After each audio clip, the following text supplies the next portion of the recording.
Le Grand Matin Sud Radio, 7h-9h, Jean-Jacques Bourdin. Il est 8h12. Guy Carlier, vous êtes avec nous donc, Guy, oui. Comme chaque vendredi, pour nous dire ce que vous avez retenu de la semaine qui s'achève. Bonjour à tous, bonjour Arlette, bonjour Jean-Jacques, bonjour chers amis. Vous vous souvenez sans doute du film culte Un éléphant, ça trompe énormément, dans lequel Jean Rochefort, qui est cadre dans une administration, un cadre, un bourgeois, mari fidèle, père de famille rassurant, mais cette vie exemplaire vole soudain en éclats lorsqu'il rencontre Annie Dupéret, dont il tombe éperdument amoureux, au point qu'il n'hésite pas pour la première fois de sa vie à trahir sa femme et à prétexter un congrès inopiné à Londres afin d'y retrouver Annie Dupéret.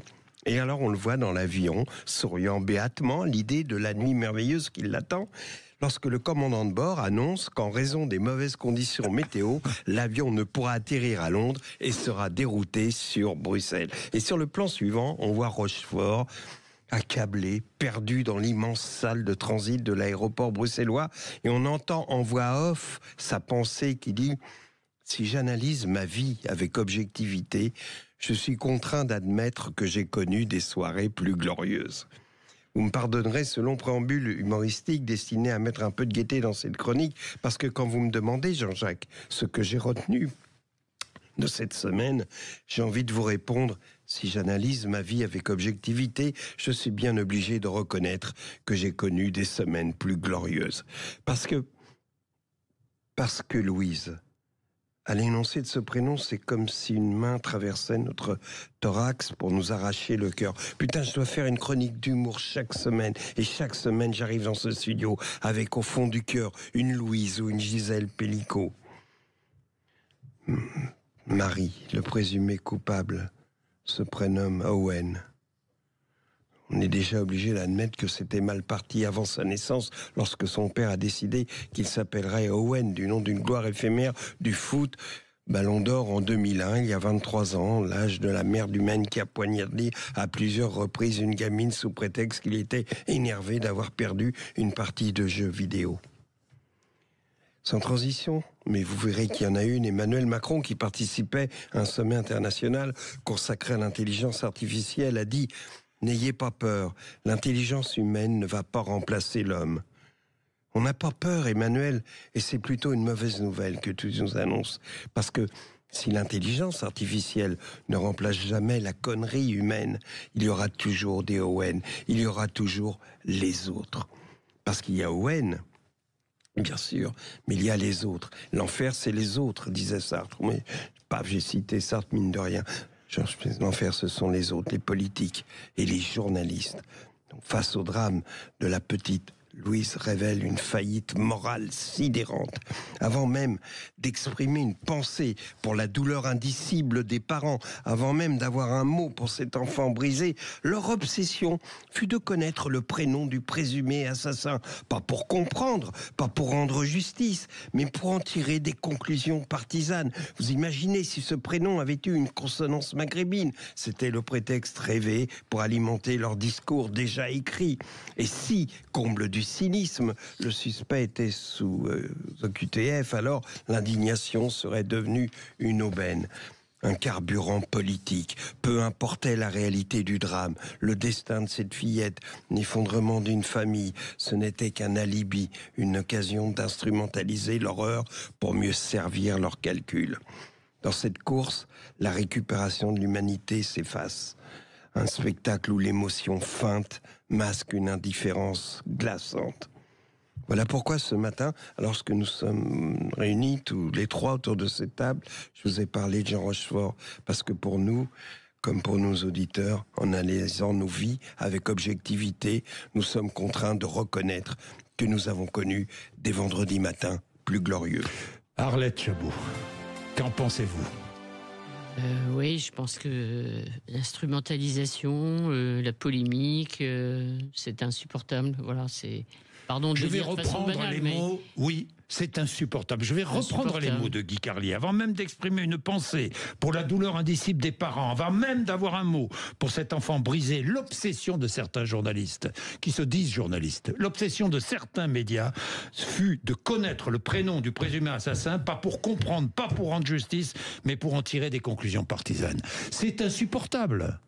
Oui, c'est insupportable. Voilà, il y a rien d'autre à dire parce que on est tous un peu sous le coup de la. Eh ben, moi, je vais remarquer que les partis politiques, par exemple, le Rassemblement national, a fait très attention. Je le dis honnêtement, a fait très attention justement à ne pas tomber dans la récupération. Ce sont les journalistes qui se sont couverts de honte dans cette affaire. Notre métier. Qu'est-ce que vous en pensez, Guy ? Oui, bien sûr, parce que c'était Enfin, je veux dire, il y a un minimum de décence. On parle toujours de la période de deuil, que ce soit même pour les chroniques humoristiques, etc. Il y a une décence, une dignité humaine. Là, tout ça est bafoué parce que, on cherche tout de suite le prénom pour en tirer évidemment des arguments politiques. Inversement, lorsqu'à Munich, il y a un attentat terroriste, n'oublions pas, le service public oublie de dire que c'est un réfugié afghan. Bien souvent. C'est un peu dommage, parce que c'est une réalité. Les faits, avant tout, les faits.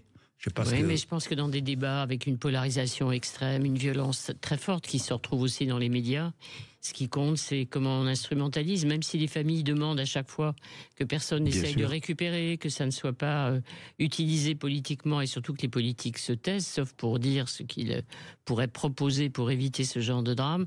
Ben voilà, les débats continuent et les débats dérapent et certains pensent que il faut à tout prix essayer de marquer des points, servir sa cause en disant n'importe quoi. Mais c'est la négation du métier de journaliste. Je veux pas faire du name dropping. Non, mais... Et c'est un garçon en plus que j'appréciais, c'est Jean-Michel Apathy.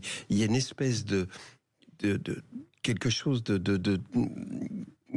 c'est presque psychanalytique dans sa démarche, dans sa volonté de prononcer une parole politique forte, un peu comme s'il avait des comptes à régler avec lui-même, comme s'il voulait montrer qu'il était une espèce de résistant je sais pas, je n'arrive pas. Quand j'écoute Jean-Michel Apathy, je n'arrive pas à croire une seule seconde à son honnêteté intellectuelle. Et je me demande quelles sont ses raisons. Il en a besoin, forcément. Mais, je veux dire, il n'a pas à nous imposer sa psychanalyse à travers ses discours. Il y a une honnêteté journalistique qui me paraît indispensable et qu'ont perdu d'autres également. Par réaction, peut-être. Vous savez, pendant des années, moi j'ai connu, vous avez connu peut-être aussi, Jean-Jacques, des rédactions où on disait pas de vagues, on parle pas des voitures qui brûlent, on parle pas... Oui, j'ai connu donc, ça, bien je sûr. pense que des gens comme Pascal Praud en ont eu marre de ça, et vous avez maintenant un ressac, un contre-coup de ça, le retour de balancier qui devient tout aussi excessif et tout aussi insupportable et tout aussi subjectif. Ce n'est plus du journalisme, c'est de la politique, c'est du militantisme. C'est du militantisme. C'est nourrir les c'est nourrir les ressentiments, c'est nourrir la violence. Ces propos nourrissent la violence. Oui, bien sûr. Évidemment. Bien. Donc c'était une mauvaise semaine. Il est 8h20. Mais essayons de rester calme et sans porter de jugement si hâtif. Il est 8h21. Allez, vous êtes sur Sud Radio. Merci. Si tout le monde s'exprime, hein. Tout le monde peut s'exprimer, mais personne ne fera de militantisme. On est bien d'accord. Il est 8h21.